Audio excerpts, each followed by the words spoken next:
1947 रोजी भारताला स्वातंत्र्य मिळालं आणि या स्वातंत्र्य दिनाच्या दरवर्षी आपण राष्ट्रीय सण स्थापन करतो।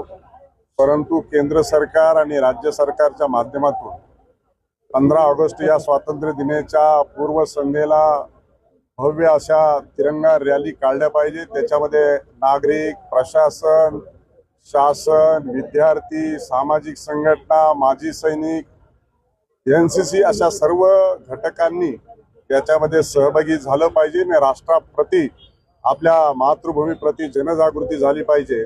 त्या दृष्टिकोनातून या भव्य दिव्य रॅलीचं आयोजन करण्याचं शासनाच्या वतीने निर्देश दिलेले आहेत। आता सकाळी राशीन येथे ही रॅली, पायी रॅली संपन्न झाली। आता कर्जतमध्ये मोटरसायकल रॅली संपन्न झाली, तर दुपारी ही दौड रॅली जामखेड येथे होणार आहे। निश्चितच आपल्या वयामध्ये असलेल्या लोकांच्या मध्ये राष्ट्राच्या प्रति प्रेम आहे, परंतु आपल्या येणाऱ्या पिढीला देखील आपल्या देशाला स्वातंत्र्य एवढं सोपं मिळालं नाही।